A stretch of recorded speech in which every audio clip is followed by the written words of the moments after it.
अहम खबर अपने नाज़रीन तक पहुंचाएंगे। निगरान हुकूमत ने बरामदात में इजाफे के लिए सनतों के लिए बिजली का टैरिफ कम करने की तजवीज़ पर गौर शुरू कर दिया है। IMF से मुज़ाकरात के बाद बिजली सस्ती करने के प्लान पर अमल किया जाएगा। अहम तरीन अपडेट है जिससे अपने नाज़रीन को आगाह कर रहे हैं। निगरान हुकूमत की जानिब से बरामदात में इजाफे के लिए सनतों के लिए बिजली का टैरिफ कम करने की तजवीज़ पर गौर शुरू कर दिया गया है। मज़ीद तफसीलात जानेंगे। डॉन न्यूज़ के नुमाइंदे ताहिर शनानी हमारे साथ मौजूद हैं। ताहिर, बताएगा इस सिलसिले में क्या क्या तजावीज़ ज़ेरे गौर हैं?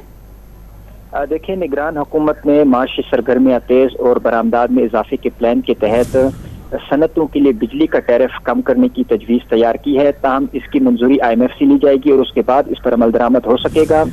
सनतों के लिए बिजली का टैरिफ 9 सेंट तक मुकर्रर करने की तजवीज़ है। यानी अगर 9 सेंट इसको मंजूर किया जाता है तो उस सूरत में तकरीबन 25 से 26 रुपए फी यूनिट सनती टैरिफ पड़ेगा और ये तकरीबन 16 से 17 रुपए फी यूनिट कमी बनेगी। सनतों के लिए बिजली टैरिफ पर क्रॉस सब्सिडी खत्म करने की तजवीज़ है। सनतों के लिए बिजली सस्ती करने का प्लान पहले IMF को पेश किया जाएगा और उसके बाद इस पर अमल दरामद होगा।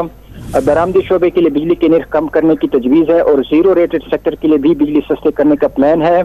सनतों का पहिया चलाना पहली तरजीह है। हुकूमती ज़राए का ये कहना है क्योंकि सनतों पर बिजली के इजाफी बोझ डालने से जो माशी सरगर्मियाँ और बरामदात हैं वो भी मुतासर हो सकती हैं। इसलिए निगरान हुकूमत की जानिब से इक़दामात किए जा रहे हैं कि सनतों के लिए जो टैरिफ है वो कम किया जा सके। बिजली का निर्ख कम होने से सनतें अपने कदमों पर खड़ी हो जाएंगी और सनतें चलने से बरामदात में इजाफा होगा और जो माशी सरगर्मियाँ हैं उनमें भी इजाफा होगा। जी ताहिर शनानी, आप तफसीलात से आगाह कर रहे थे, बहुत शुक्रिया आपका।